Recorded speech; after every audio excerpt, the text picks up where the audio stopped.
All right, everyone, welcome to yet another random guy on the internet reviewing music. This is my wrap up for the past year, although in the future I might do these more often. And you can see this isn't necessarily music that came out this year, just the journey I happened to take. Now, I know no one needs a tier list explained, but I think there's a few quirks about my tastes that need explaining, and also to sell you a bit on where my critique comes from, as my perspective might prove useful for your own journey. To explain my position and perhaps what I mean by my tastes and position and stuff, I want to also simultaneously explain what I call the metal dichotomy. If you looked at those albums at the bottom, you might have noticed that most of them are metal, so a lot of this is going to be about metal. So I'll try to sprinkle in variety where I can, but I guess I just have a little bit of a bias. So if you're looking at this as in terms of dichotomy, you're probably thinking, what is this guy talking about? Iron Maiden, Metallica, like these aren't the earliest bands. There are bands heavier than Metallica. There are bands that are more responsible for, I don't know, power metal or something like Halloween. Who knows? I'm sure you have plenty of things to think like, what is this? Blah. But the point is, the way I see it, and I think this is fairly accurate, is that there's basically this split between metal that I feel like falls into one of two camps. It's either kind of the Iron Maiden side of things and the Metallica side of things. And what this means is this is kind of the more musicality oriented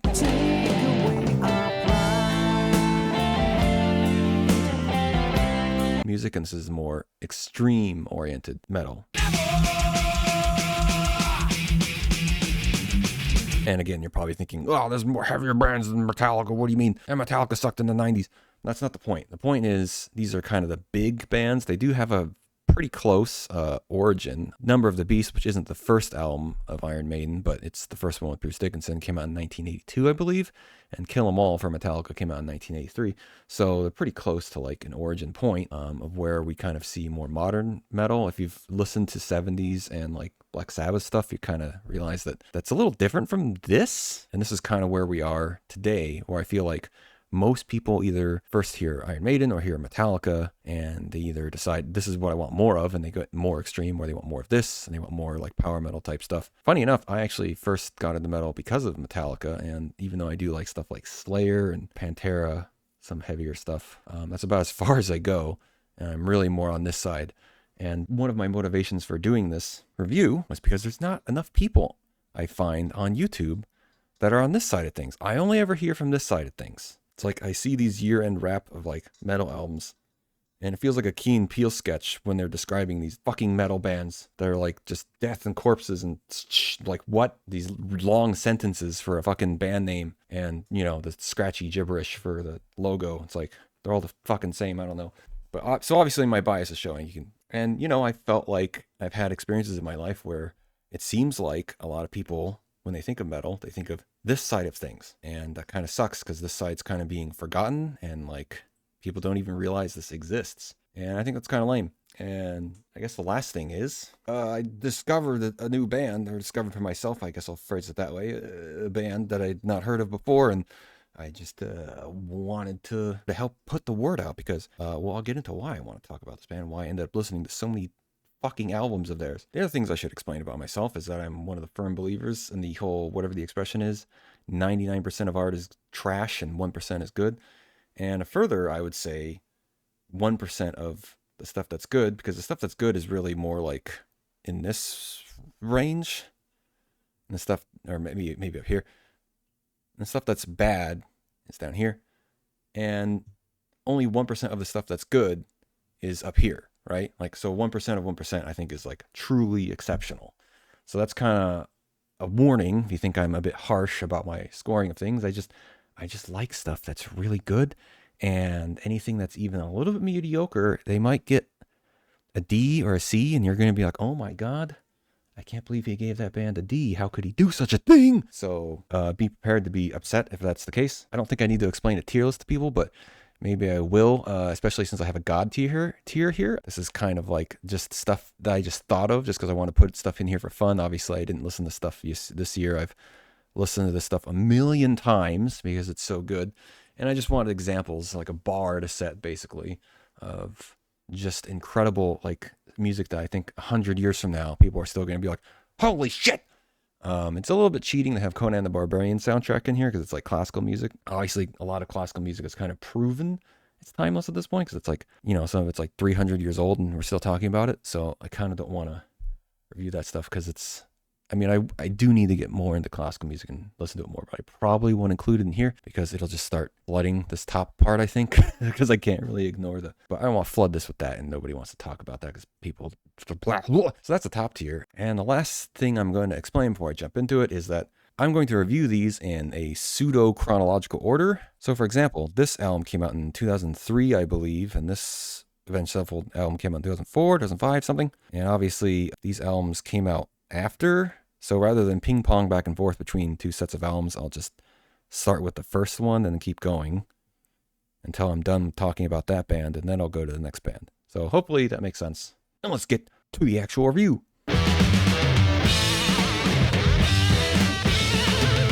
So first is a band called Sir Lord Baltimore. I had randomly heard this band mentioned in some YouTube clip about a forgotten band in the 70s that only had a couple albums, and they talked about them as if they're this proto-metal band, and the little clip they played sounded pretty good to me, so I decided to check them out, and I decided, yeah, they're pretty good. They're mostly just like a 70s jam band. The bass sounds really good, but if you like 70s jam bands, this will be for you.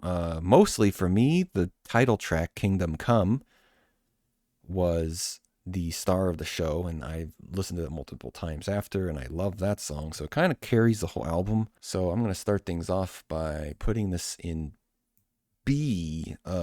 One song is, in my book, good enough reason for an album to be considered good. I'm definitely not the type that says like, oh, the whole album, ugh. I think I believe in the sum can be greater than its parts, So if an album has like 3 good songs that are like top tier, but then the rest is filler, I'm like, hey, it's still a good album. I don't know. I guess I especially have to have that philosophy because there's definitely some albums that I really like, but there's just songs on the album that I'm just like, and I hate to think like an all-timer album would be sunk just because it has 1 or 2 bad songs on it,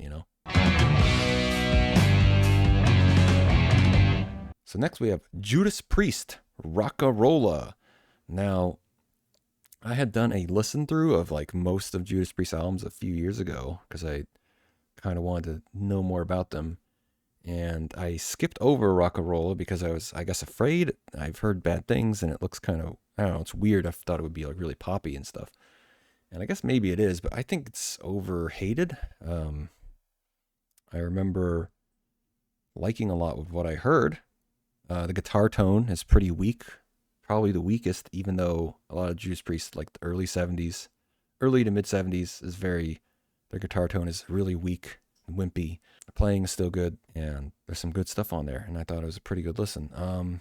So yeah, I think this one's probably overhated, but I guess, I don't know, top of C, I guess is what I'll go with. So now we have another familiar band, Black Sabbath. I've listened to a lot of Black Sabbath albums, just the early stuff though, really. And I skipped over Technical Ecstasy, which is the album here. Much like with Rock-a-Rolla, I had heard bad things, and I was actually kind of surprised by this. Well, one of the things I was surprised by was the sound quality, but I guess it was a remaster. A lot of those Black Sabbath albums are not great in the recording, and if I had seen their remaster, it was a remaster, I might not have gone with listening to that one, but I was shocked. It seemed decent.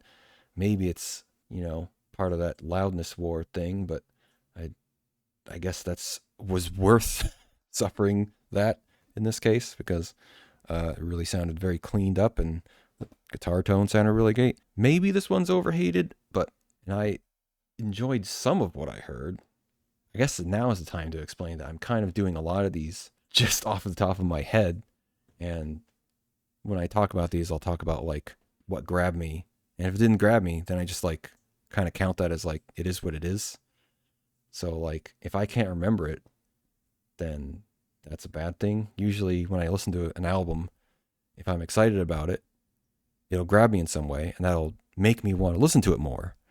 And if I listen to it and it's like a slog or like, I just can tell that there's nothing really I want to listen to more of, then I won't. I know that's probably not the most professional way to review something, but I'm not getting paid to do this, so whatever. So Technical Ecstasy, probably overhated, but still not great. Does not rank up there with the top Black Sabbath albums. Not in the discussion. So it's a C for me. I'm going to put this under Rock-A-Rolla. Oh, I should mention, I guess I'll try to do these left to right like a real tier list, but not this row. I can't wrap my head around trying to organize these. Living on the streets, I'm no stranger to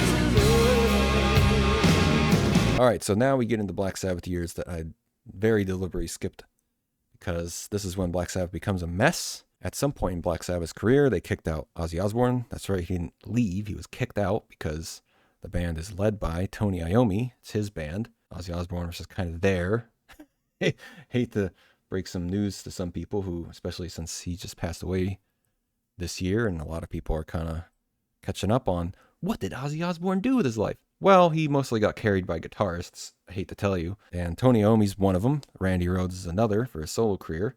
And then Jake E. Lee. They kind of did all the work and he took the credit.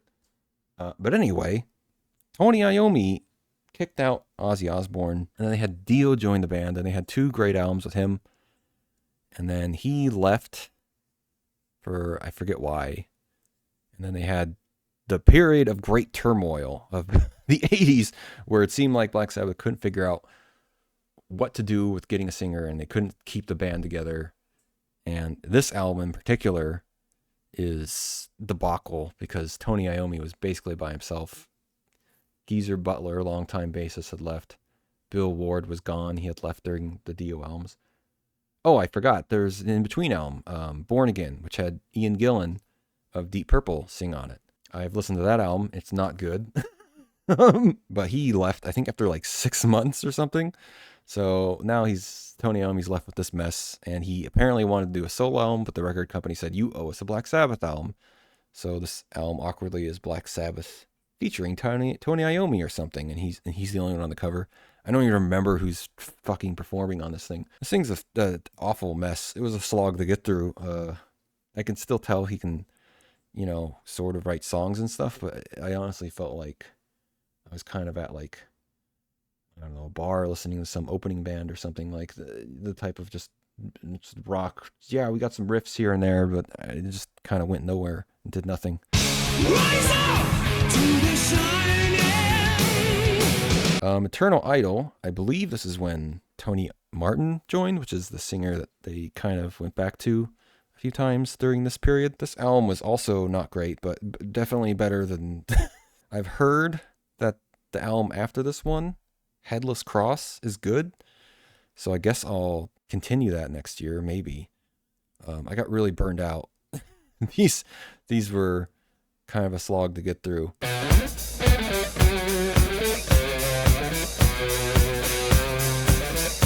So next is Scorpions, Taken by Force. We're still in the 70s with this one. I have a soft spot for 70s guitar style.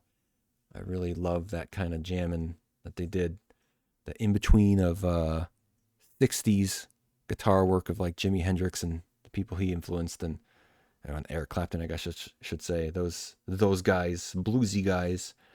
And between this and like the shredding of the 80s, it's like a really interesting style of guitar playing to me. And I've heard one of the songs on this album, Sales of Charon, and it's a great song.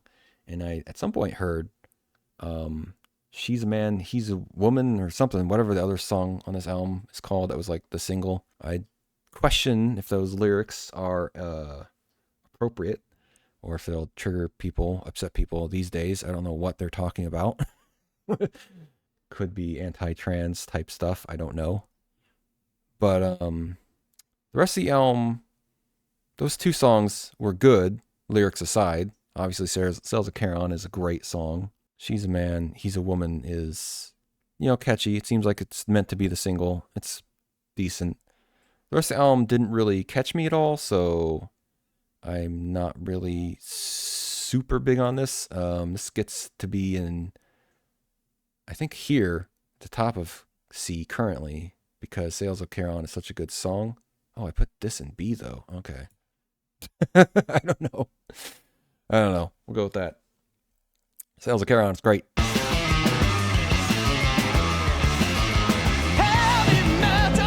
All right, so now we get to the comedy portion of this review. We talk about Manowar.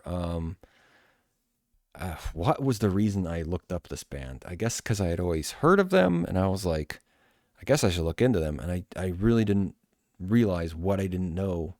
I didn't know what I didn't know about this band. Let me tell you, after listening to these albums, I suddenly feel like I understand 100 different industry jokes, like, or who they were making jokes about, and it's these guys.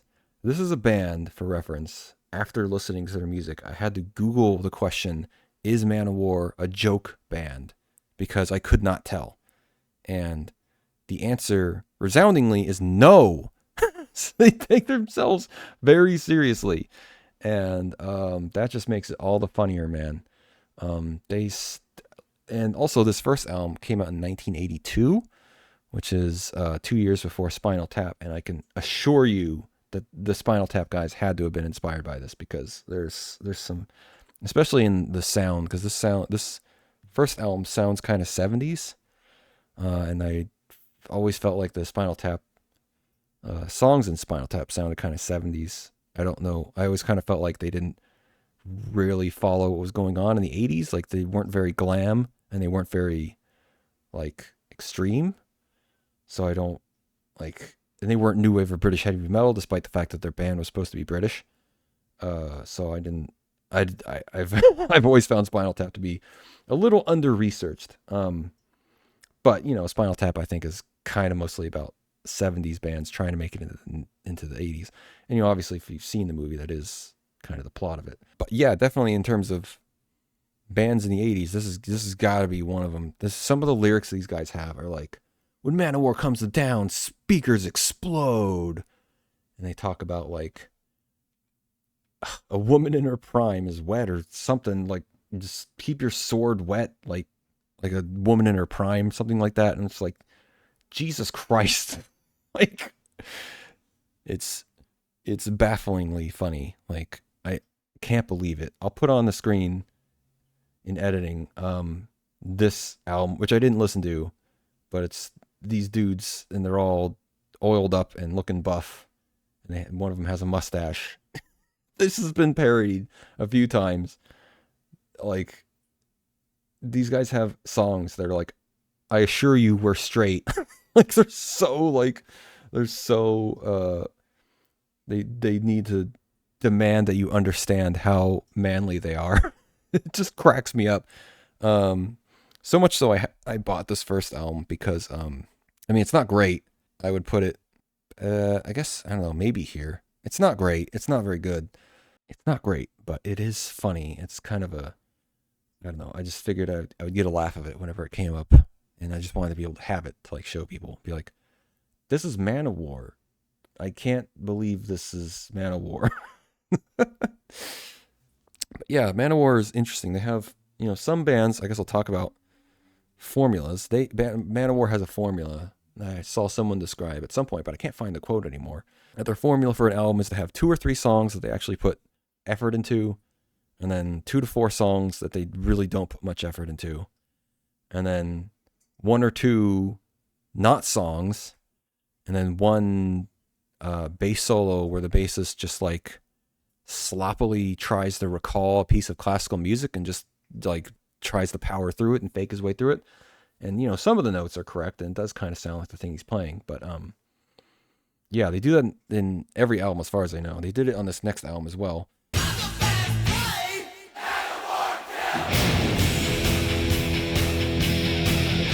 But I got burned out after this next album because I listened to this because I looked up to try to get into this band because I have a lot of albums. What's their best album? And there were mixed opinions on which one's which. This one came up because the person writing the review said it was like, it's the most Manowar album. Like, it's mad to like the level of parodying themselves, I guess. And boy, oh boy, that's very true. There's a song on this album called Pleasure Slave, and the song doesn't have, or the album doesn't have a parental advisory on it, but they, in the most G-rated way possible, try to be the most offensive as they can with, innuendos that are, not deep at all. Just basically saying like, I'm a sexy man, you'll please me. And like the song has a bunch of like women, I assume porn stars or hookers they hired to just moan like continually throughout the entire song. It never stops. So yeah, there's that song, which I think most Manowar fans are like, oh my God, I would pay for an album version of this album that doesn't have that song on it because they hate it too. It's so unbelievably cringe, as the kids say. This album is, oh boy, oh my God, maybe. I mean, I'm a little tempted to put an F. Yeah, Manowar is not for me, man. Like, this is, it's too much. I mean, it does make it funnier that they take it so seriously, but like, at the same time, it makes me go, oh, I need to maybe distance myself from this band and its fans. Into the fire! Into the fire! All right, so now we're in the 80s, firmly in the 80s. We've got Dokken, Tooth and Nail. I had heard that this band was cool at various points in my life, but I feel like now, looking back, that the times that I was recommended were like, you know, sometimes it's hard to gauge. Like, some people will praise something so strongly, and you have to know that there's a reason why more people aren't giving it that praise. So yeah, the guitarist on this is very good. There's good guitar work, but I don't remember this album, and I remember like drifting off while I was playing and like not recalling any of it. I remember it being very good. There's some cool riffy stuff. I'll put it here at the top of D. Maybe it deserves a re-listen, but I don't know, dude.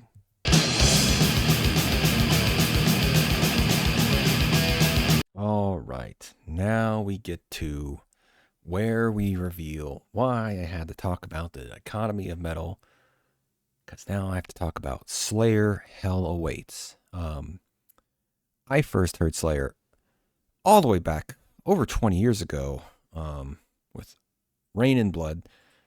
And at first I definitely was kind of like, oh, this is too much. But I found myself listening to it again and again. And, you know, I am a sucker for very fast music, and their songs are like, I think the average tempo on that album is like above 200 beats per minute.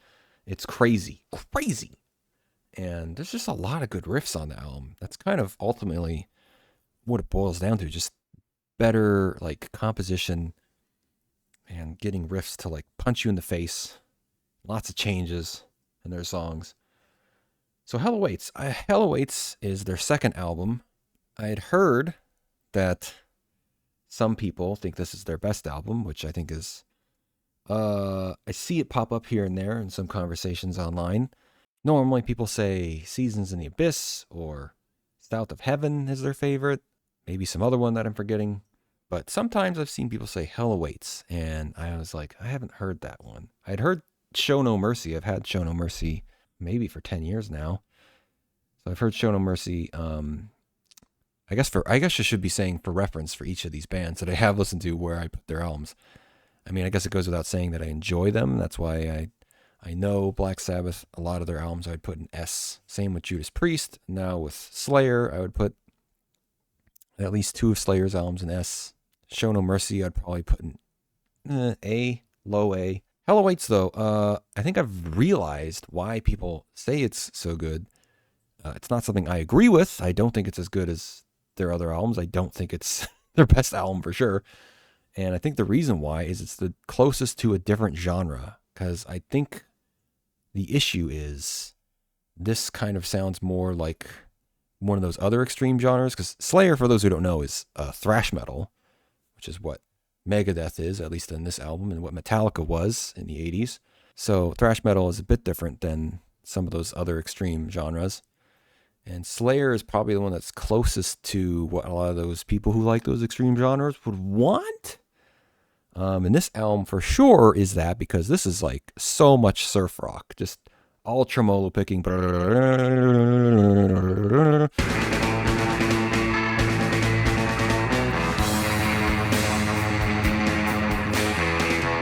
And yeah, That's not great. It's something. I know black metal does that 99% of the time. A lot of these other genres do a lot of it, and it's just I don't know. It's not the greatest thing in the world. It's something to do, I guess. It sounds alright. I think the first song in particular is really good. It has a lot of atmospheric opening, I guess, which I guess is a thing in a lot of these other metal genres. They have a lot of atmospheric shit in their fucking albums, which I don't care about. I only care about music. Like, fuck off with sound effects and shit. I don't care about your spooky Halloween fucking sound effect record that you jammed at the beginning of your album. Who cares? Just play fucking notes. Play cool guitar solos. Play cool riffs. I mean, Slayer, Raining Blood, the title, I guess it's almost the title track of Rain in Blood, does have some sound effects in it. And it's kind of cool, but I think that's a bit more restrained, I guess is the word I would use. And that's why it gets a pass from me. But yeah, this album, maybe I need to listen to it again, but right now it's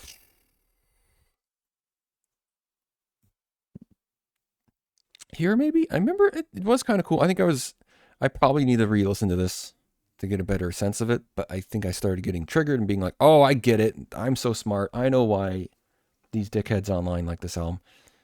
So I need to go in there with a clear head and not not think about that stuff. Listen to it again.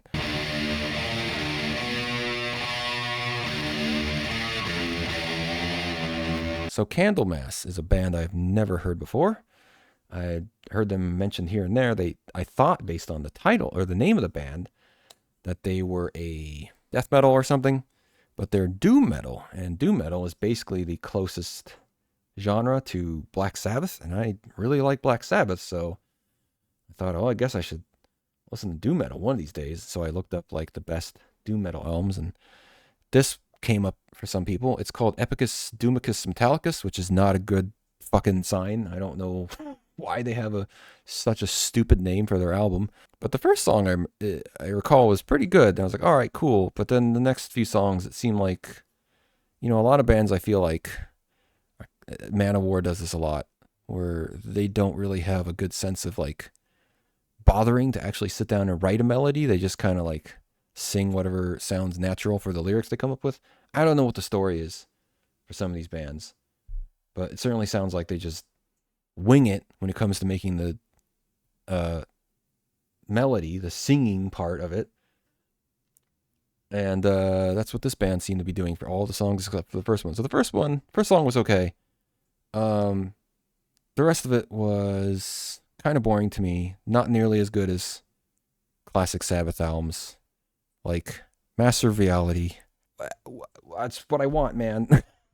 Like, I mean, Paranoid's cool. Obviously, a lot of people are going to say Paranoid's Black Sabbath's best album, but that one's a little bluesy. I mean, I like the blues stuff. It sounds very cool. It just doesn't sound as unique. And some cool kids will try to say Black Sabbath's first album is their best. But again, a lot of it's very bluesy. And there's just some spooky stuff on it that's, I don't know, I find a little silly and not terribly musical. So that's why I don't like that album as much. But it does have good songs on it. Anyway, Candlemass. I don't really remember much of this album. So does it go in D? Maybe. Maybe. Wait, I put Dokken in D?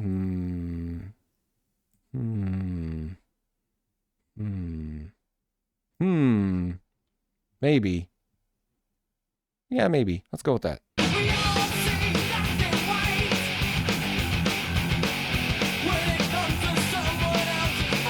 All right, Anthrax. So, for those who don't know thrash metal, there's this thing called the Big Four, which is Metallica, Megadeth, Slayer, and Anthrax.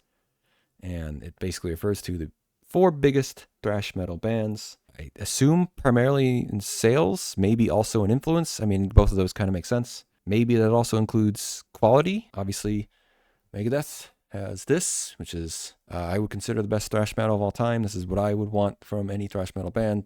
Do this. I mean, obviously, that do this is insane advice because this album is fucking insane. Just so many like cool riffs and so much cool guitar work. Like good luck. It's kind of heralded a lot. And a lot of people will say, I don't know, Master of Puppets or Injustice for All, or they'll say Raining Rain in Blood, or I guess Seasons in the Abyss, maybe. I don't think South of Heaven from Slayer is, I guess, thrash, but I think it's mostly slow, so thrash is usually fast. So then there's Anthrax. I don't know why Anthrax is included in the Big Four. As far as I'm concerned, it should be called the Big Three. What the fuck? Fucking get out of here.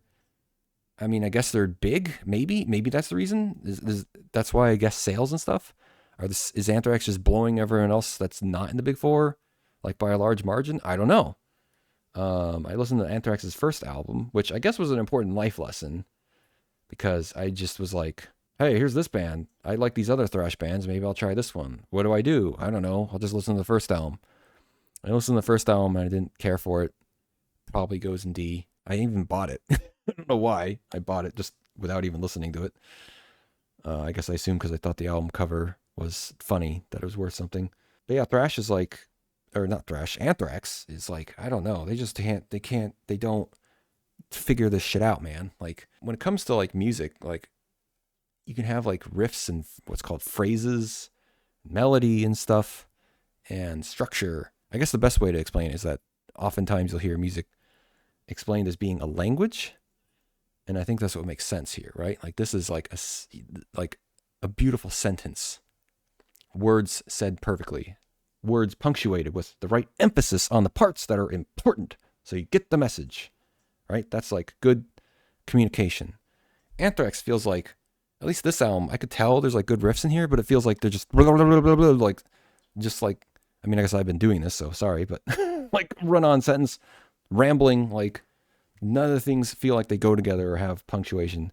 I mean, I guess part of the Metallica's thing, they have this tendency to like cheat.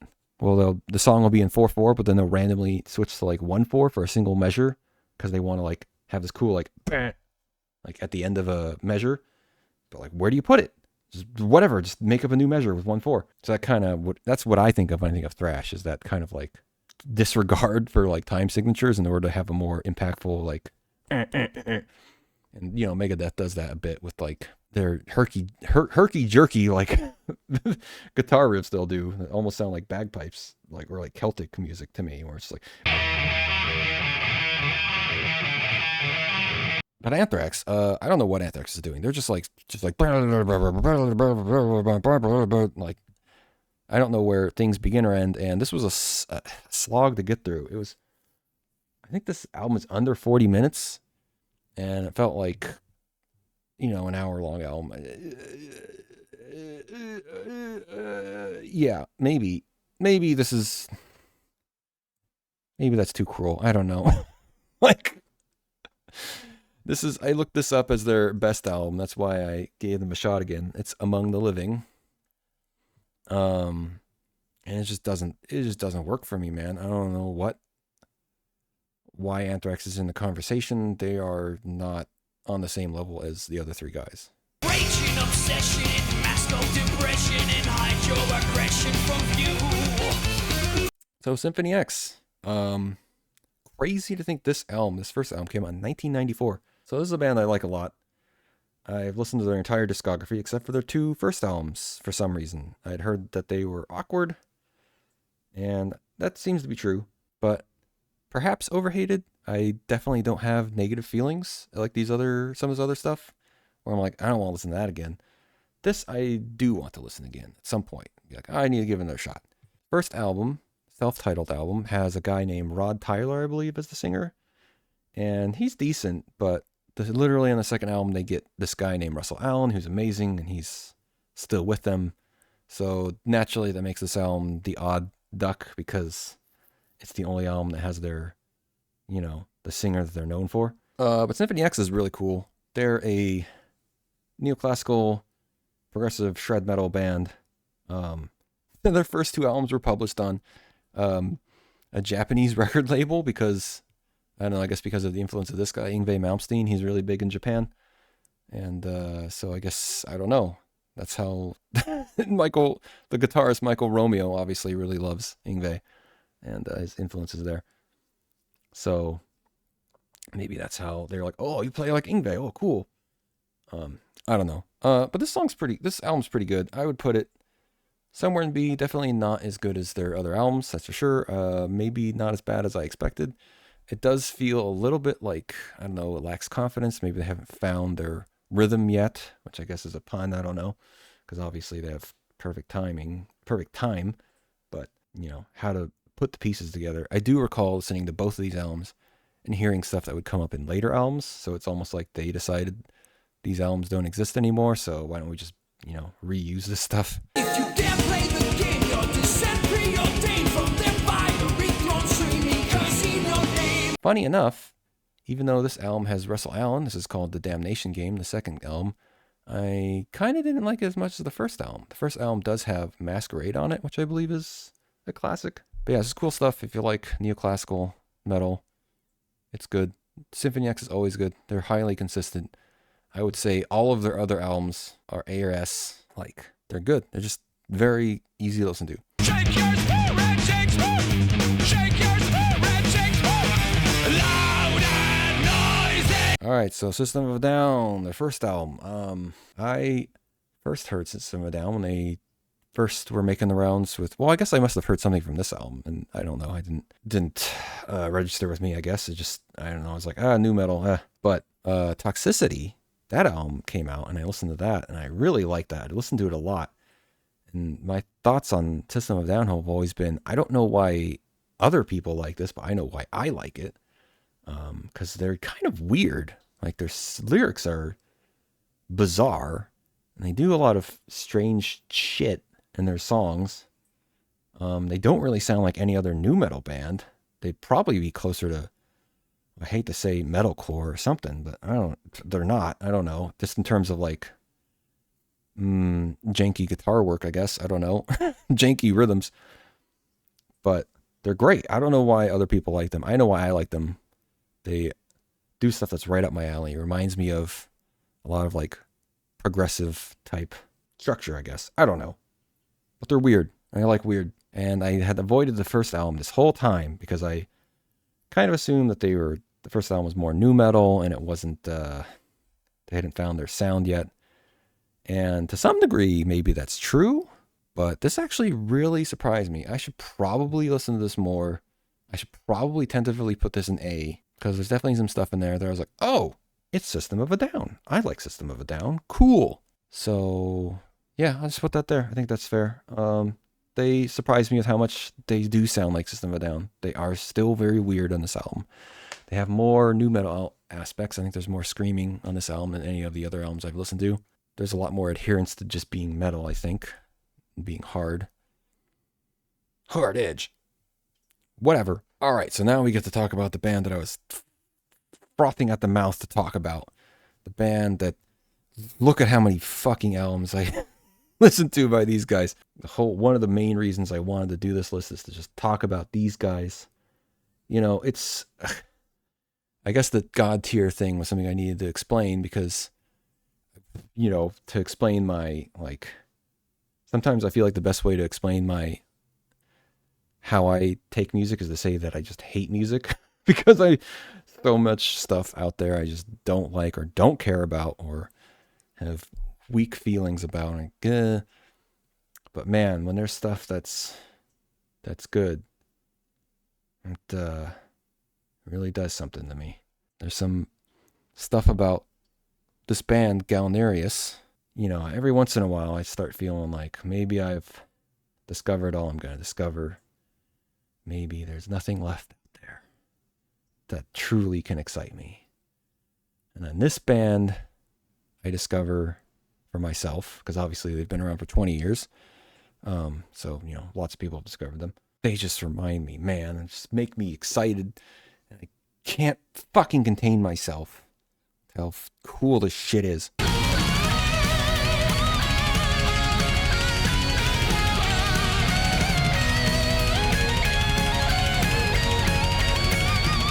So yeah, I really hope everyone has, I don't know, maybe other people are easier to impress, but I'm hard to impress, and it's probably been a good more than 10 years before I've heard another band that made me as excited and in love with the things they're doing as this band. That being said, the first two albums, I guess need an explanation. So I mentioned the Anthrax giving me an important life lesson about perhaps I should research what their good albums are. Which, by the way, I researched this was supposed to be their best album. That's why I'm extra disappointed in it. And so I did that for Gallinarius, and I'm very glad I did that because the review, I found this person on Reddit who wrote this very long review covering every single Gallinarius song actually, and he talked about each album and like what was going on in the album and why he liked it, and a lot of his reasons sounded like he's making a lot of sense to me. So I followed what he said. I listened to this album first with the terrible, terrible, terrible, terrible cover art, and that's the rest we'll have to find out about. But the first album, boy oh boy, I am glad I did not start with the first album because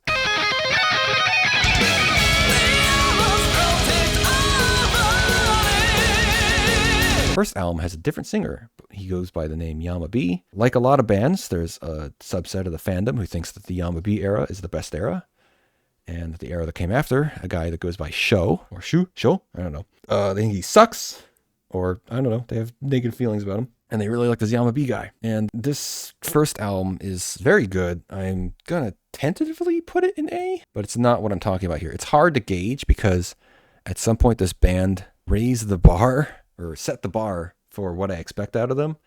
And so that's made it very difficult to judge some of their stuff that I don't like as much. You know, there's like that disappointment you feel where it's like maybe 10% less good, but it feels like it's 50% less good because it's just like, it's not as good. So this is a tentative A. I probably need to re-listen to it. But one of the things that makes it really good is the guitarist who goes by Siu. I really jive with his phrasing and the way he plays. He has both kind of like Blind Guardians, Andre Olbrich. He has a lot of these like good note choices and like pitch bends, very high, just, you know, soaring guitar stuff. But at the same time, he has a lot of neoclassical stuff like Yngwie, where he plays like crazy stuff. He's like the best of both worlds. It's crazy. You never really hear guitarists that are that well-rounded. Maybe Marty Friedman of Megadeth fame, but yeah, it's very rare. And so this Siu guy, he's amazing. And on top of that, he's also a good songwriter. Like a lot of these guys, a lot of these guitarists who have this fantastic skill really can't really write songs so much. They kind of just noodle and fuck around. I guess Andre Alborg is a really good songwriter though.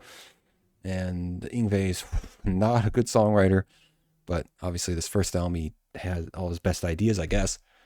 And this band obviously has a lot of downs, some ups, but a lot of downs, a lot of really big downs. But Siu, his guitar playing is always interesting, and I want to hear more of it. And I remember listening to this album, and it had that energy and that stuff. It just wasn't this stuff, so it kind of made me a little disappointed. And the other problem is Yama B, I think he's not good. Like I should say he can sing. He can sing very well. That's very clear. But there's something wrong with, I guess, the mix. He feels like he's too forward in the mix, too high in the mix. And I mean, I appreciate the fact that his voice isn't like super processed like a lot of like not new metal, but like metalcore and fucking whatever bands do, because they don't hire like people who can actually sing. So his voice is very raw, which is great. Or I'm sure there's some stuff in the studio going on, but you know, it sounds very raw. But at the same time, it's like, you know, when he does his harsh voice, he does like a very froggy voice, like, you know, like it sounds almost at that point where it's not quite like harsh vocals, but it's froggy vocals. I mean, it's vocal fry, but whatever. And he just sounds weird to me. It sounds like he's not in the right key or something. I don't know what's going on. I can't explain it. He doesn't sound like he jives with the music at all to me. And even though there are some notes that are good, basically whenever he stops doing the froggy voice and he just does a more like general harsh voice or even a clean voice, there are definitely some notes that he hits that are like, oh, that's a good note. This guy can sing. And the other problem is he sings in English a lot. And unlike Sho seems to have a better focus on optimizing his phonetics, right? Because when you learn singing, like you kind of focus on like the notes. You want to do a lot of ah and e. And so because Yama B seems to be a little too focused on trying to like speak English. And I guess I should mention, I didn't think I even mentioned this is a Japanese band. In case that's not clear, this is a Japanese band. He spends a lot of time trying to get his like pronunciation right, I feel like. But he's very much Japanese. His accent is massive.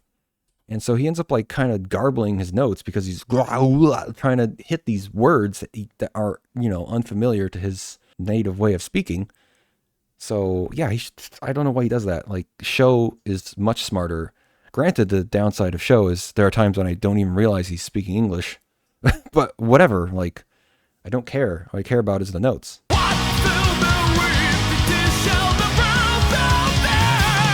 So yeah, I don't know how to rate either of these albums. This album is also a Yamabeat album. This is the first Yamabeat album, and this is the last one. There's 5 in total. This Galnerius band is very prolific. They've been around 20 years. I guess a little over 20 years. 22 years? And they have 15 albums. 2 of them they count as special albums, quote unquote. I'll get to those later and talk about why that is. But they're still long enough to be albums. So they have 15 albums. So yeah, it's crazy that they have 5 whole albums with this guy. And then they have a new guy. And that's where things start to do this. Somebody said you must forget. I cannot do it. It's caught in my bed. So yeah, this is where Galnerius really takes off. I believe there's some sort of disagreement between Yamabeat and Siu.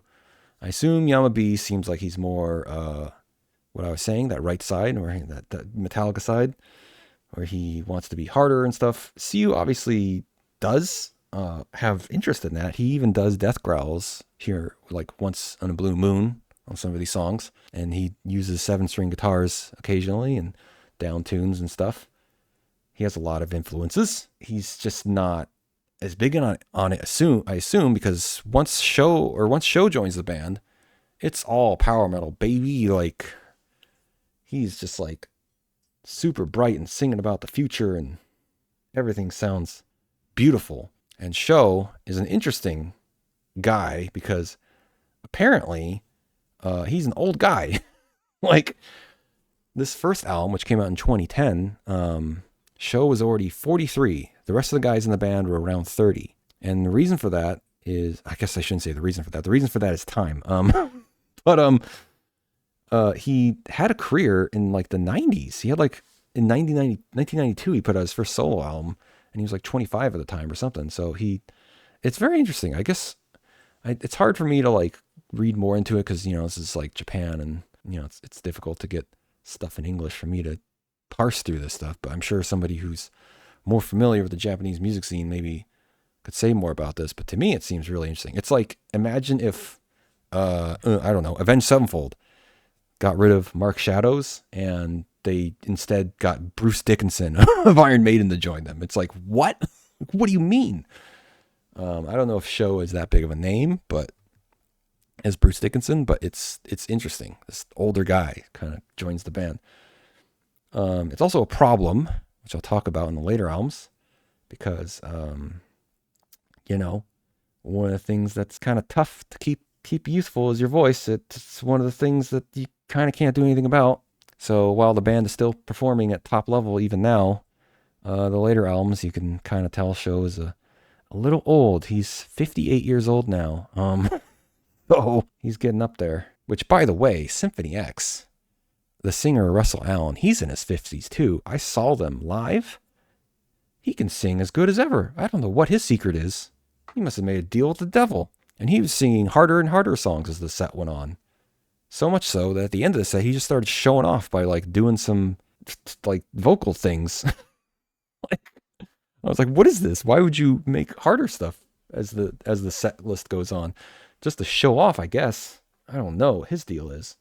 Anyway, so this first album, funny enough, I actually would have put this in A or something, because when I first listened to these guys, I decided I wanted to buy these albums right here, because they all stood out that much to me. Spoilers. So they're kind of like almost automatic buys. And this album, I was like, maybe I don't need that album, because I'm like buying 5 albums at a time. I'm like, maybe I should calm down a little bit.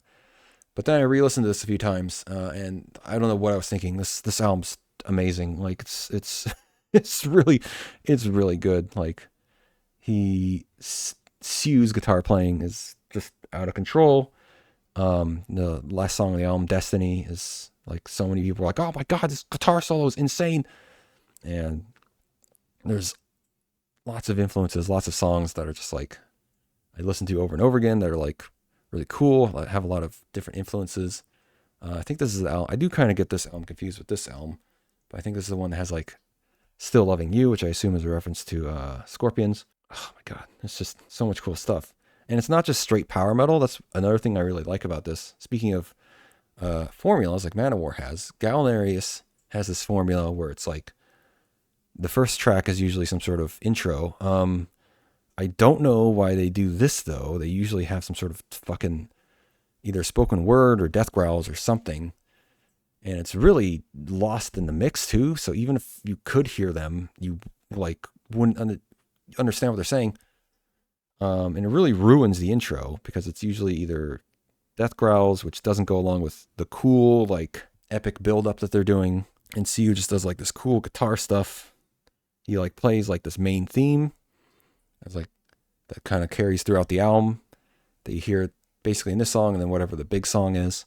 So yeah, I often have to not include that song when I throw these albums onto my playlist because, you know, it kind of sucks having an intro that doesn't have the song that leads into if you put it on random.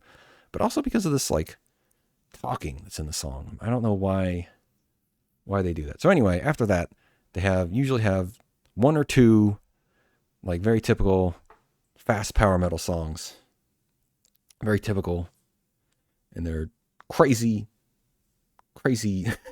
guitar work and stuff. Crazy high vocals. And then the next few songs are like kind of more variety. Usually there's a ballad or two in there. And then the last song is their big song. Starting with this album, they started being really long. But with these two, they're like 7 minutes long. And then after that, the last song is like this kind of mellow outro that kind of revisits that main theme again. And yeah, they keep doing that basically. But I don't know. I think it's something that's kind of nice about having your own kind of formula, I guess. I don't know. I think it's cool. Yeah, Galnerius, they're a hell of a fucking band. This is automatic S.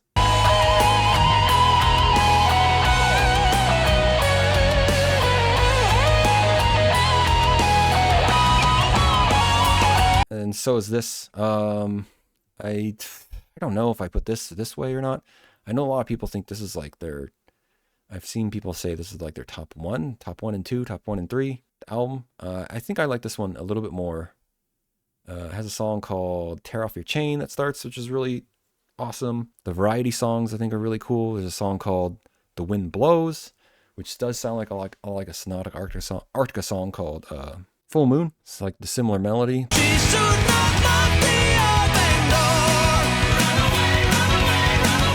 And yeah, this album is really great. This album is definitely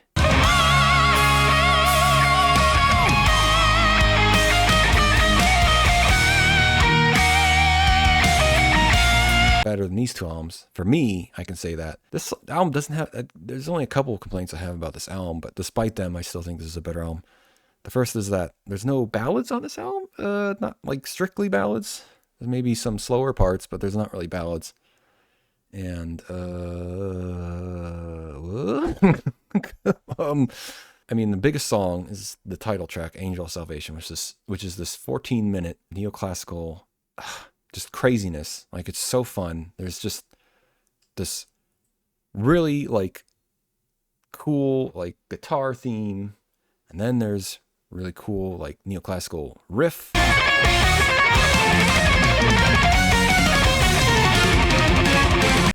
And then there's just ends on this like really emotional like main melody. And this song is so much fun, and it builds up to such an emotional ending.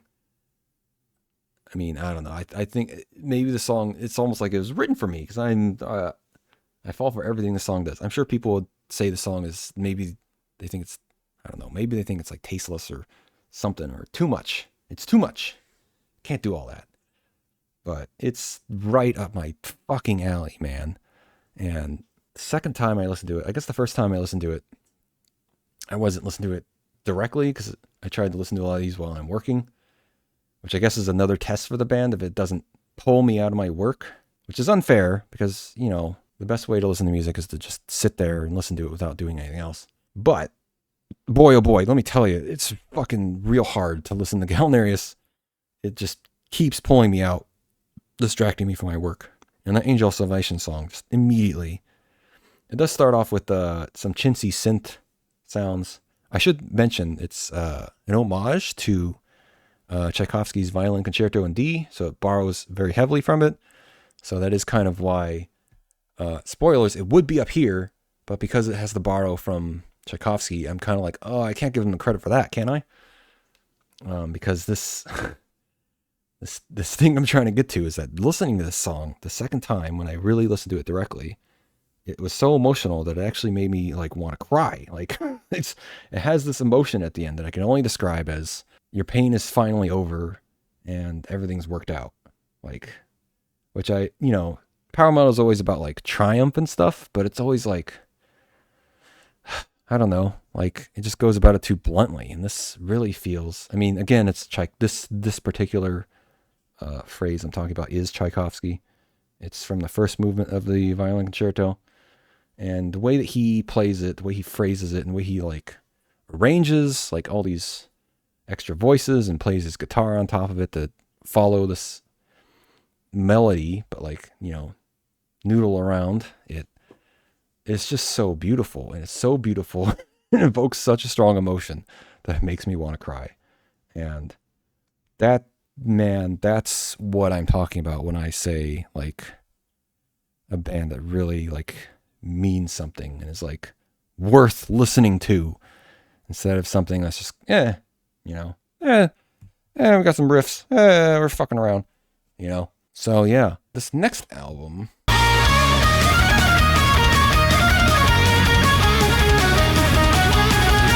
I'm kind of funny, this album Betelgeuse, which I don't know if it's supposed to be Beetlejuice, it's spelled a V and it's spelled Gyus instead of, I don't know if Beetlejuice is like an actual like lore thing from the Bible or whatnot. But if you've seen the movie, like the way Beetlejuice is spelled in world is very different. It's like Betelgeuse, something like that. And so I don't like, is this supposed to be Beetlejuice? I don't know. I showed it to my wife and she was immediately like, Beetlejuice? I was like, no, I don't know. And when I Google search this word, this album comes up. So I don't know what this means. Anyway. That's neither here nor there. This is the redheaded stepchild of this line of albums. It's where he decided to get a little more experimental. There's a lot more like poppy, a lot more electronica stuff. There's even a disco song in there. So it gets really weird. So at first I thought really highly of this album because I was like, oh boy, variety. Like I like weird stuff. But the more I listened to Galnerius, the more I wanted them to be Galnerius, or my definition of them. So that kind of makes my feelings for this album lower. I think I'm still going to put an S. Fuck it. So here's where things really kick off. This, I think, is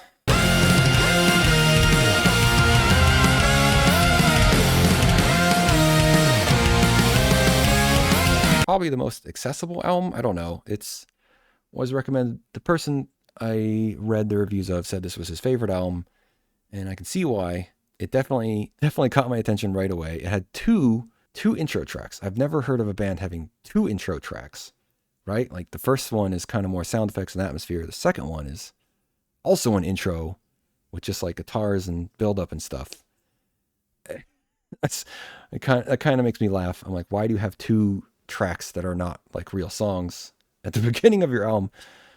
And then the first actual song, Raise Your Sword, is pretty stereotypical power metal done extremely well. I hesitate to suggest it as the best Galnerius song. A lot of people will say that. If you hear people talk about Galnerius, they'll say it's the best one, just because to me it's a little too typical, I guess. But it is very, very good. And it did do what I talk about, which is that it immediately fucking pulled me out of what I was doing and forced me to listen to it because it's so cool Sue's guitar phrasing immediately comes soaring out of the fucking speakers and plays this really cool. I mean, it's the main melody, but the way he phrases it on his guitar makes it sound so cool. And then, even though I'm not big on Japanese vocalists, and Sho, I guess I haven't even talked about this. Sho he definitely has a lot of that like typical Japanese vocal style. So at first I was kind of dismissive of him, but the more I listen to these albums, the more I realize he's really good at singing.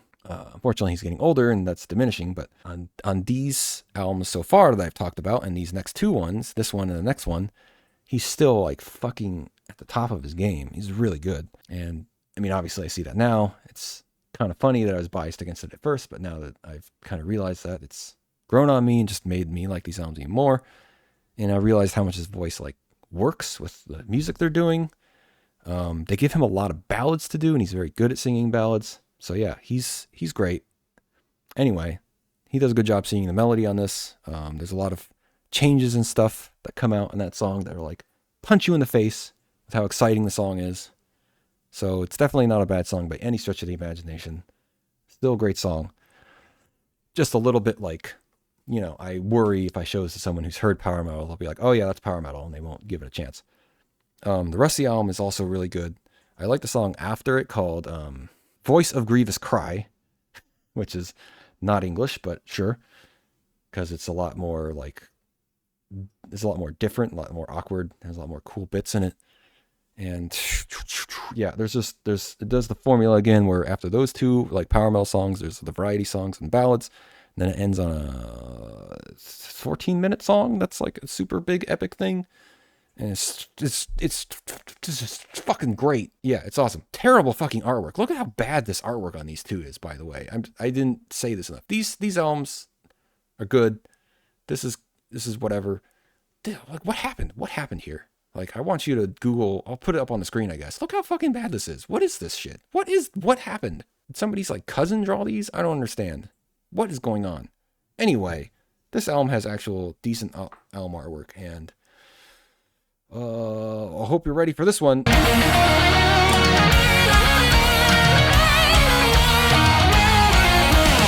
All right. I'm not sure if this is, I guess I described this as Return to the King type of shit. For those who follow the Oscars, Return to the King was given the Oscar nom more as like, or win, I should say, kind of being more as a nod to the extreme talent and effort that went into making all three movies. They just gave it to them just as like a pat on the back to be like, good job, you did all the work. And that's kind of what I'm doing here. I think this album is not like that much better than these albums. This is more like a collective, like Galnerius needs to be up here somewhere. And I think this one's slightly, just a tiny bit better than the rest of these albums. It hits the formula I was talking about the most perfectly. All the songs are, like even the variety songs, not only they continue to be really good, I feel like they fit with the rest of the music the best, which I think is important because sometimes the variety songs are a little too much variety. This album in particular, I realize, has two songs that kind of make me groan with the way they wrote the keyboards. I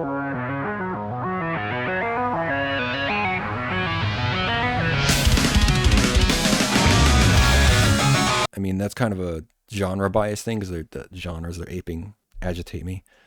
But this, I feel like, even though one of the songs is pretty poppy,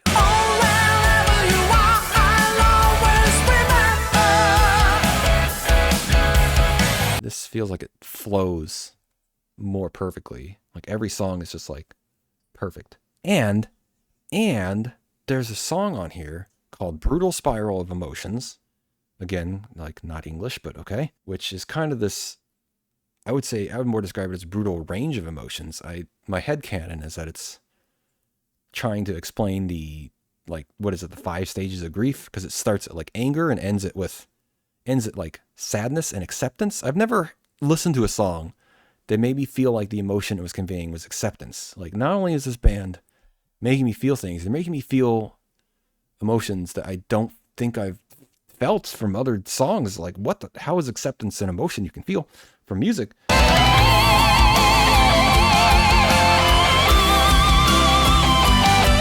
And it's another song that's like, the ending is so beautiful, it makes me want to cry. Like, so this one obviously has the advantage that it's not just, borrowing from Tchaikovsky so directly, so that's why it kind of gets the leg up on this one. Otherwise, maybe I would have given it to this one if I wasn't being so technical. But man, Brutal Spiral of Emotions, it's 11 minutes long. It's changed your life. It's fucking great. I think the first half is maybe where a lot of people will kind of be like, huh? And then the later half is ballady. So obviously if you don't have any tolerance for ballads because you're just an emotional brick and you just want your metal to be chugging and not have beautiful melodies, then I guess you won't get it. But whatever. It's fucking God tier. S tier, God tier. All right. So that disappointment thing I was talking about, that's coming into play real fast because all these albums are great. And this album is like the peak. And then immediately there's an album that I don't think is as good as any of these albums called Into the Purgatory.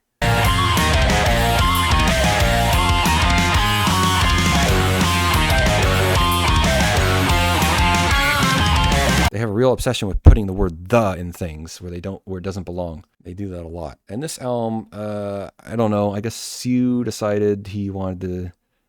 I don't know what he's thinking. As far as I know, this was also their most successful album. So this one and this one together are like super successful. I think this one to some degree was successful because of this album and also because they switched to a bigger record label. But anyway, this album it's like disappointing to me. The sound quality doesn't seem like it's as good, which I guess is something I should talk about when it comes to power metal. Is power metal, the sound quality is always not great.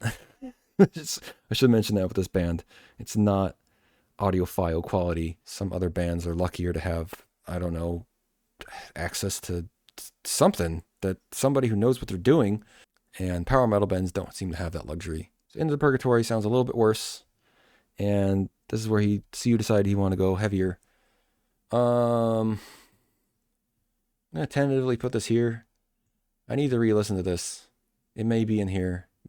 This is like huge bias coming into play where I'm just like, I want more of this. And then he decides to be different and do stuff that's just heavier. And I actually forget if there's any ballads on this album. So yeah, I really need to listen to this again. But again, it's Sue. His guitar is amazing. His riffs are cool. And I can't help but love the guy. So it's impossible for him to be down here, it seems like. All right, so the next two albums, because this album came out in 2019. These next two albums happened during the pandemic era. Oh no! And I guess that was, obviously Japan is very smart, careful when it comes to these things. So this might have been, it's tough for a lot of musicians because, you kind of performing in front of a crowd is kind of a no-no. And being in close places with other people is also a no-no. So these albums probably have the worst sound too, because a lot of bands were just like, oh, I have a studio in my home, I'll do it. And that's like stupid. Don't do that, please. If you have access to professional recording studio, please just do that. Unless you're like a sound engineer who really knows their stuff, like Tom Scholz of Boston recorded the first album in his fucking basement in the 70s. Cue the fucking Tony Stark meme. I don't know how amazing, but no, anyway.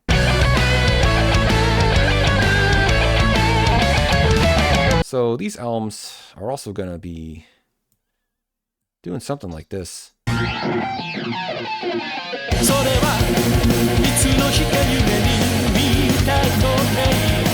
I really need to listen to these again.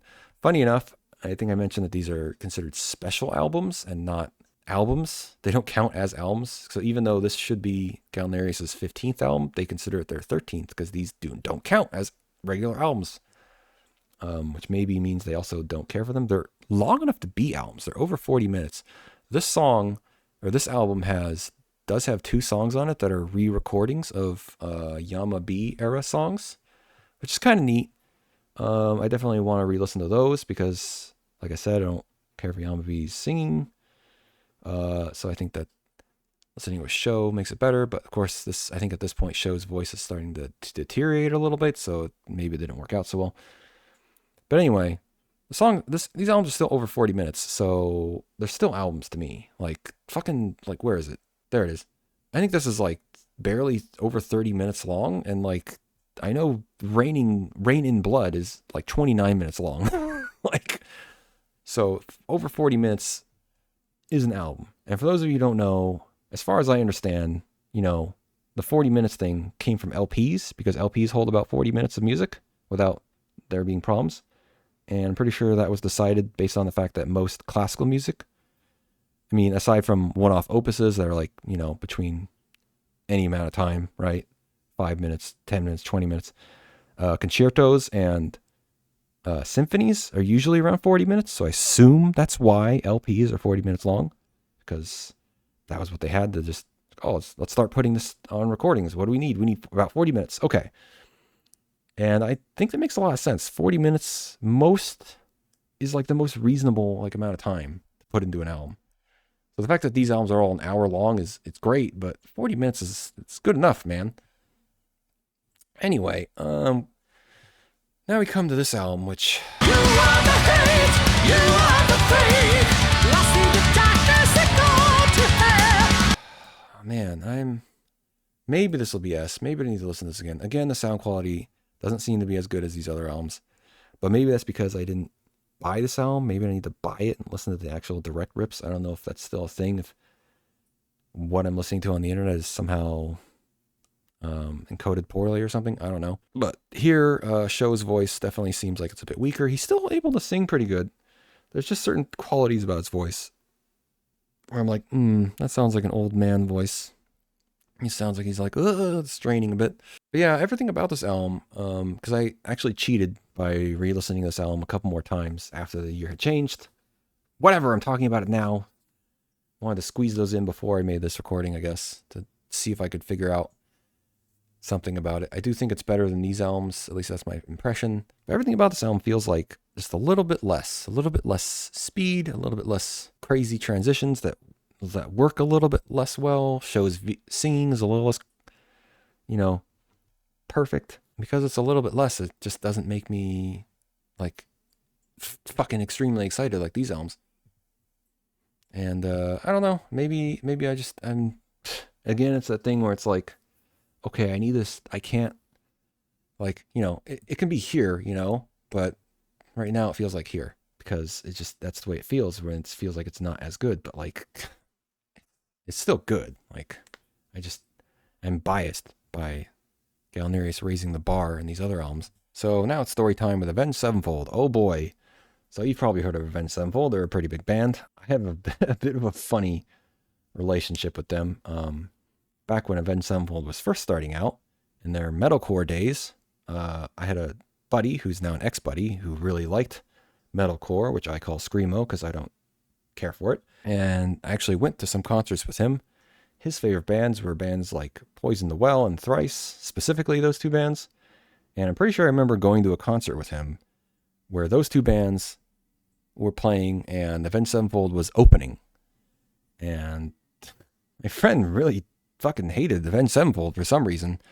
And reading online, it seems like a lot of people, that was the impression I got, is a lot of people didn't really care for Avenged Sevenfold, at least in their metalcore days. Nowadays, you're going to hear people say that those are their best albums because, like, okay, there's always people who try to be like hipsters, I guess. But, actually, their first, it's like, where were you when this album came out? Like, get a job. Like, nobody liked this album back then. Like, what are you talking about? This is rewriting history. But anyway, my friend said the phrase because another friend that he had was like, that Avenged Sevenfold band's pretty good. I know you don't like them, but I think they're pretty good. And he said to him, that band is trash. They'll never amount to anything. And boy, was he fucking wrong. Now, I'm not an Avenged Sevenfold fan. I wouldn't say that. I don't think that's accurate at all. We'll get to why they became a thing for me. But I just think it's funny to remember. I have to remember that because he was so sure that Avenged Sevenfold. He was so sure of his opinion. And I was kind of like, I don't know how to tell the difference between these fucking metalcore bands. Like, how do you gauge whether they're good or bad? I don't know. And so what Avenged Sevenfold did is said, well, fuck metalcore. If this group doesn't like us, we're going to play the type of music we want to play anyway. At least this is what I'm reading in my research after the fact is apparently they're more into the music they started doing after that, which is, don't you try to stop me. This first album, there's even a quote of them saying that power metal was some of their influence, which I don't hear power metal in here at all, but sure. It's very more just like metal and less metalcore. The guitarists, plural, I guess, have a style that's a little, I don't particularly care for their like choices, I guess. It kind of feels like they're just playing like very specific scales and like a ping, like just very bright and just very on the beat. It doesn't, I don't know, it doesn't work for me all the time. At least when they're doing that. The guitar solos themselves, the actual solos, they're pretty good. And the guitarists are obviously very talented. And anyway, I do know a lot of people hate this band. I assume it's because they're a bunch of pretty boys that look like scene kids. And I know a lot of people don't like Mark Shadow's vocals, and I'm kind of iffy on them as well. I'll get to that. But yeah, I don't get the hate. They put in effort, so it's hard for me to hate them because they clearly put a lot of effort. They clearly have a lot of skill. Talent is obviously something you can question. If I call skill the ability to like play the instruments well, and talent the ability to choose notes and play them in a way that's compelling, that's obviously more objective, more subjective. Objective is that they're very skilled. And they put a lot of effort in their songs. There's a lot of stuff going on in their fucking songs, man. And this album, I remember hearing on the radio, and this is at the point, what is this, 2005? I was already like, fuck the radio. Radio sucks. Sucked for my whole life. I'm tired of commercials. I'm tired of a lot of these shitty bands. A local rock station, like the main one, that was in my area growing up, they just didn't play rock. Like, I was like, just what the fuck? And like in general, I didn't like nu metal and like felt like rock was dying and stuff. So I was like, ugh. So then Bat Country comes on the radio with this like unedited, like fucking 2-minute long guitar solo and like awesome riffs. And like, I mean, this is one of the songs where Mark Shadow's vocals work because it's just like fun rockin' song. I think that's what he should stick to. And I guess that's what I'll talk about with the other parts of this album, which is that he's not good for like powerful moments or emotional moments. He just kind of has the same voice. And he also does this thing where he'll say, yeah, which is a very rock and roll thing to do. He'll like say a line that's like sad or dark and then go, yeah. And I'm just like, you can say no, right? Like, I'm pretty sure in the first song of the first Black Sabbath album, Ozzy says no.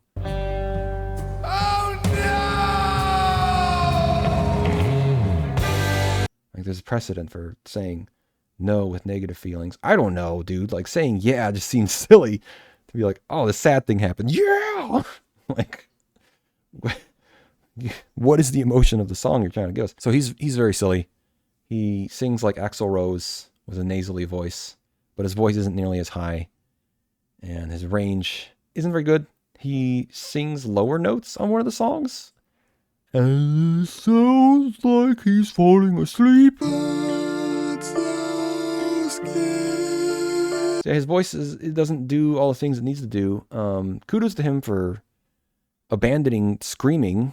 I don't know how much he screamed on the first two albums, or I know he must have done some, because screaming is like stupid and is not notes. And it's, I guess I should talk about briefly, because I mentioned the whole this side and that side. I don't like screaming because it's not singing. And on top of that, all screaming sounds the same. Like, you can't just ignore, like, obviously a big problem with a band is the singer good? Do I like the sound of their voice? And and these bands have just figured out, like, oh, if we just have screaming, then it doesn't matter, because people are willing to accept that our guy sounds like every other guy because he's doing the screaming, he's doing the thing that he should be doing, I guess. Which is just like, okay, you can't just skip the problem as a solution to the problem. Like, doesn't make any sense to me. Anyway, he has a unique voice. This is Mark Shadow's guy, so that's cool. That's about all he's got going for him. And, the uniqueness of his voice it's not that great. I would say on Bat Country and I guess, well, Trash and Scattered for sure. I don't know why people don't like Trash and Scattered. I really love the song Trash and Scattered on this. It has this great, like, I guess it just uses his voice. The melody uses Mark Shadow's voice in the proper way, which is this rockin' like happy tune. And then whatever the first song is called, I think he's pretty good on that. Sorry, I had a pause and I don't remember what I was saying. I think I was talking about Trashed and Scattered and how it's the most appropriate use of M Shadows' vocals. Or I should be saying who is referred to as M Shadows, like I was with Galnerius, because for some reason both of these bands use silly stage names, even though they're not like Gwar. I don't know what the point of that is. Anyway, Trashed and Scattered, it's a great song. I don't know why people don't like it as much. I guess because it's too, I don't know, bright and happy for them, or too catchy, I guess. I don't know, but I don't fall for that. I think it's good. So now, I guess I should talk about the other songs, but I've talked about this so long. This album does go on too long. I've read about this, and like, I guess because this is when they got a major record label deal, they felt like they had to try their damnedest and were working like 24 hours a day to like put as much shit in this album as possible. This album is like 72 minutes long or something. It's way too fucking long. And it shows on some of the songs. Some of the songs go on way too long. And I thought to myself, if they can figure out how to like maybe trim down some of the less interesting parts of their songs, then they would have a perfect music. Even as is, I think I'm going to put it here, which seems like a slap in the face to Galnerius, but this album's really cool. And I guess maybe for cultural impact, I don't know. It's really great. I still enjoy listening to it 20 years later, so that's kind of what earns it an S spot. I think some of the songs, like I said, go on too long, or maybe they have changes in them that are a little silly. But, I like songs with crazy changes in them, so there you go. Maybe they should fire Mark Shadows and hire Bruce Dickinson, like I said. Although, I guess, speaking of changing members, they did lose their drummer, Rev, and he got replaced by Mike Portnoy of Dream Theater, briefly. So that was kind of interesting. They got an older guy to join their band. Thankfully, drums, I guess, don't take as much of a toll as vocals do, so I think his drumming is probably entirely perfect, because Mike Portnoy is an amazing drummer. And anyway, Nightmare. It's your fucking nightmare! Nightmare is not as good as, none of the rest of these Avenged Sevenfold albums are as good as fucking City of Evil. They did not take my advice that I tried to telepathically send to them of trimming down the bullshit and focusing on just the good bits. You'll notice I'm missing the self-titled album that's between these. I bought that album like immediately when it came out. I listened to it so many times, and I questioned if I needed to listen to it again for this. But I said, no, I've had that album for 15, 17 years, or however long it's been. I've listened to it, listened to every song on that album, who knows how many times, and I just don't care for it like I do this one. And because they took the opposite of my advice. They just made the songs have a bunch of shit in them that don't go together, and they go on too long. And for some reason, Critical Acclaim reminds me of Prison Song by System of a Down. So, what happened? I think they used all their good ideas in this album. That's what I'm going to say. So anyway, Nightmare, the title track is good. I don't really remember the rest of the fucking album. Obviously High Effort. So I think that what that means is it goes like all the way down here. I don't know. Nightmare title track's pretty good. I've seen people talk about the track Save Me. I don't really see much significance with that song. I think part of this band is it's like Baby's first prog metal band, because there's these albums, not this one, but this one and that one, and then Life is But a Dream, which isn't on here. They got more and more proggy and weird, and I don't know, they kind of dip their toes in it. They have very long songs and a lot of weird changes and instrumentations integrated, but I don't know. I can just explain. I can only explain it as Baby's first prog band, because with Mark Shadows as the singer is my biggest problem. He can't do the things you want him to do. Like, I like the band Kansas, which a lot of people call like corporate prog. But that band has not one but two amazing singers, and so they can do all sorts of cool shit for their vocals, and they have really good melodies. And so yeah, it's a little more like structured, and prog should be more like weird, so it's less weird, it's more accessible. So that's, I think, why a lot of prog people don't like Kansas. But like, you can be Baby's first prog band and still be good. Like, music is music. That's what I'm trying to say here. And this is just, I don't know, Baby's first prog band without, So anyway, after that album, they for some reason did this.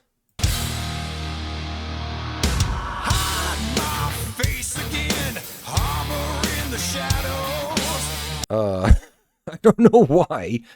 I had read about this album, and they're like, "Oh, we decided to go with something more riffy." I feel like my headcanon is that they must have been told, "Listen, guys, you did pretty good with this. You need to give us more like radio shit." And so they made this Black Album, which, if you haven't heard it, there's a song called "This Means War," which is a direct fucking sound-alike of "Sad But True" by Metallica.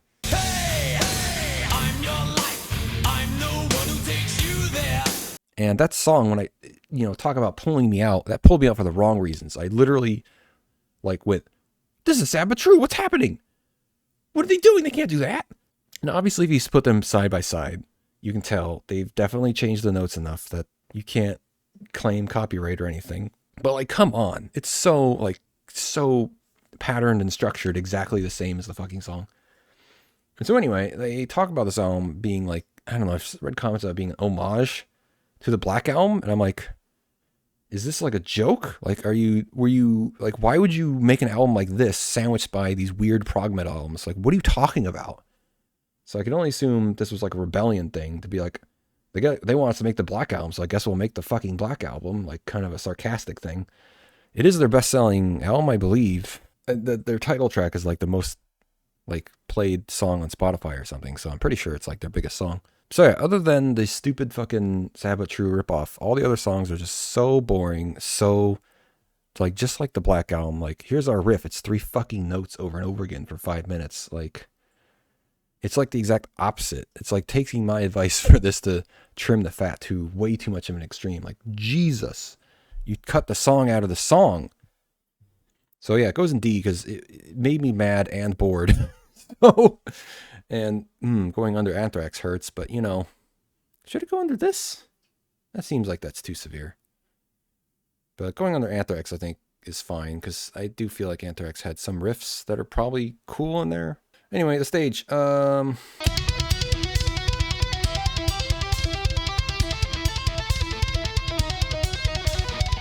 This one probably deserves a re-listen. Probably. It seems like it's a lot of work, but again, didn't really stick with me. Title track was okay. That's all I remember. This is another very long album.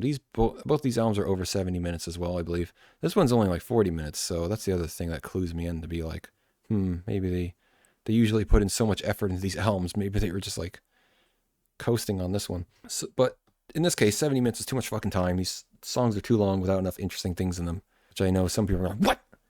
I'm sorry, I listen to fucking insane music, so it's not it's not enough. I listen to prog too, actual prog, like King Crimson and Jethro Tull. So, and even crazier, weirder shit Captain Beefheart. Been going back for so long that you think there is one. It makes me laugh. So this stuff is not that weird to me. It just seems kind of and on top of that, not only do I listen to that, but Symphony X, I forgot to talk about them. They're also prog in the more accessible way, where it's much more just metal. So this stuff is just a worse Symphony X to me. A worse Symphony X, worse Kansas. It's not as weird as the weird stuff, and it's not as engaging in terms of structure and I don't know, just pure songwriting, I guess. All right, so apparently I re-listened to Megadeth's Dystopia album this year, which I didn't even remember until I went through my listening history. So that's not a good sign. What you don't know, the legend goes can't hurt you. A lot of people were saying this is a real good Megadeth album. Yeah, it's a thrash metal album, which is cool. I like when they do thrash metal and don't do their shitty fucking radio rock. Megadeth, I should point out, is another life lesson thing, right? Because they did this, so this kind of made me this lifelong fan just by virtue of this. So I listened to all their fucking albums, and a lot of them are just not good. It's unfortunate. So I keep listening to their fucking albums. I didn't buy this album, thankfully. I bought Super Collider, which is the worst fucking album. because I still hadn't, because they had released an album called United Abominations. And I thought that was half good, so that was enough to get me to keep buying their albums again. And then their albums quickly became not good again. So this album came out, and it's like, oh, it's thrash again. Give it a chance. But it just the fact that I couldn't even remember that I re-listened to it already this year, because I was considering re-listening to it at some point, and I completely forgot that I had already done that. Like, shit, it's not good. Not a good sign. You know, I honestly can't even remember the songs from this album, even though I've listened to this album 2 or 3 times by this point. And at this point, I guess I'm more exasperated with Megadeth. Like, how many chances do I give these guys, you know? So maybe I'm being extra hard on them because I know what they're capable of. I'm just like, it's not enough to just be like, it's a fast album with shredding again. Like, okay, but I need more than that. I still haven't listened to Sick of the Dying and the Dead, and they have a new album. It's going to be the last album coming out this year, so we'll see how that goes, I guess. I probably won't buy them. I'll just listen to them. All right, so next is another Japanese band called Love Bites.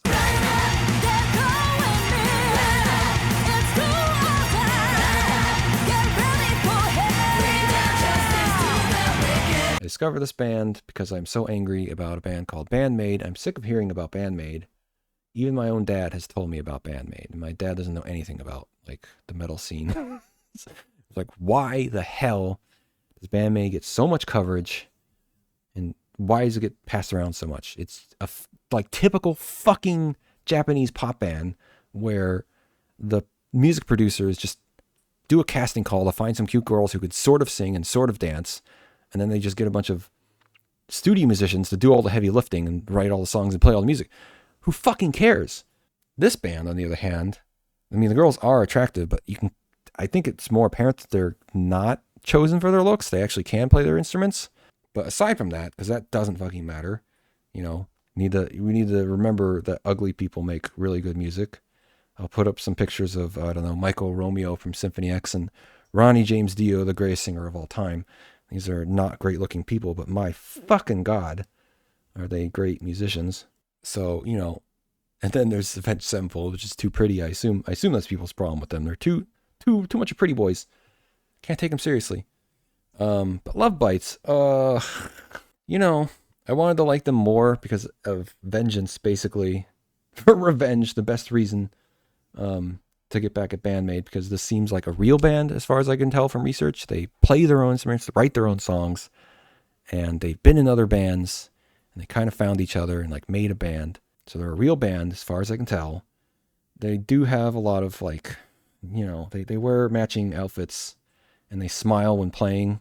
So it definitely feels like they're being coached a lot. They wear high heels while playing, which seems like a nightmare. So it definitely seems like they're being coached by record producers to be pretty girls, because that's what sells, which is unfortunate. You know, just look at the hate that Heart got because their singer Ann Wilson got kind of chubby in the 80s. So unfortunately, that's a thing. And I do find it a little distracting when they're smiling so much, because I'm like, it's metal. You should be scowling, be angry. And so it kind of takes away the edge. I try not to listen to music. I should mention I mostly try to listen to music without, looking at the band members by not watching music videos. I just listen to the music without looking at anything, so I can be unbiased. But, you know, because this band is what it is, and because of Baby Metal, I had to, did I say Band-Maid before? I meant Baby Metal. Whoops. Because Baby Metal is a thing, Japan is a thing, I wanted to make sure, you know, they're real. And so I instantly had to watch some live performances in my research. So that's why these things come up. Unfortunately, I wish I could say better things about them. They're obviously good at their instruments. They're pretty good. There's 2 guitarists, 2 lead guitarists. They're both pretty good at playing. Neither of them has the phrasing or composition skill of Siu from Galnerius, unfortunately. But, you know, who does? They can play very well, but their solos aren't super interesting to me. They're good, but they're not interesting. And I'd say the same about their riffs and the singing, pretty much everything. So I guess it's unfair. Maybe it's another comparison to Galnerius, I guess because they're Japanese. I don't know. But for me, maybe they deserve more listens, but to me, they didn't really grab me. They definitely seem like there's some cool stuff in these. I'm sure someone out there will rate these higher, but they just were not grabbing me, and I'm trying my hardest to find something about this band that really grabs me, and so far it hasn't happened. Does this make sense? I think so. I think so. All right.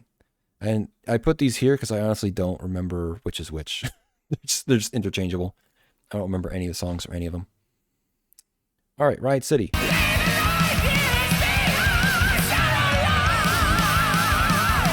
This is a new band.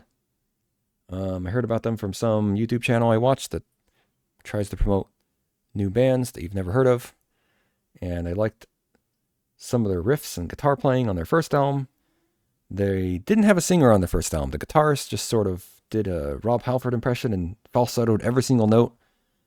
And his voice doesn't have range, so it's the same note pretty much every time. But in spite of that, it was a pretty good album. I'd probably put it high B. It's losing positions over time. I guess I bought it because I wanted to support them. But it's clear it's not holding up. And this album somehow is worse, even though they hired a singer who can sing. The problem is they don't write good melodies, so the singer kind of goes to waste. I guess I put this here.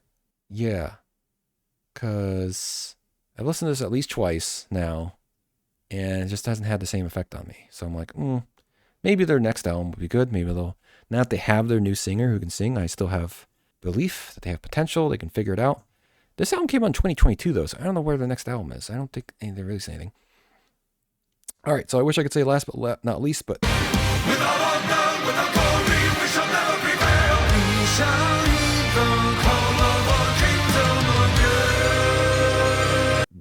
No, this band I only listened to because me and my wife went to a concert of...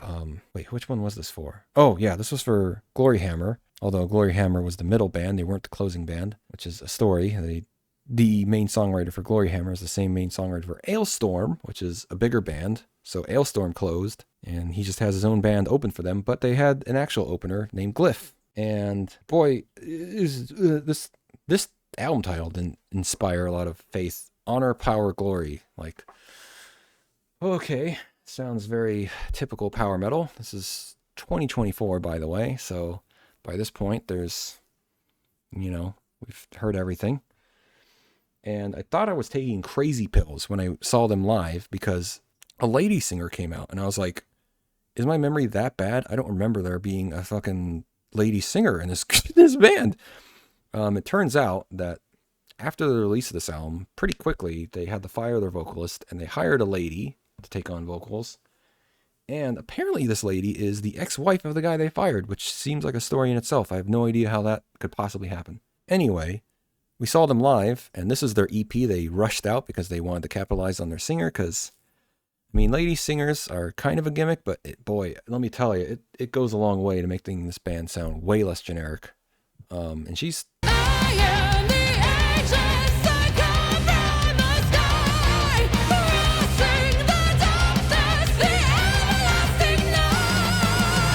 She's okay. She seems like she's maybe a little green. She lacks a little confidence. I think she'll get there eventually. But also the sound was bad during the concert. So listening to it here gave me a better sense of her vocals. 'Cause her mic was way too low. So I could hear her better here. And I still kind of heard what I thought I was hearing, which is that she seems like she needs a little more confidence, needs to belt out the notes a little more. But otherwise, she's good. She seems like she can do good. She seems like she has potential. That being said, and I did feel redeemed because when I listened to this album, this EP they rushed out, I recognized every single song. And I was pretty sure they played all the songs that we heard them play live, in order. And I was like, oh. So I felt better about that. I was like, oh, maybe my memory's not that bad. It's just, I can remember things when I hear it again, at least. So yeah, I recalled all the songs on here. They only play 1 or 2 songs off of this album. So yeah, this album isn't it's functional. Functional.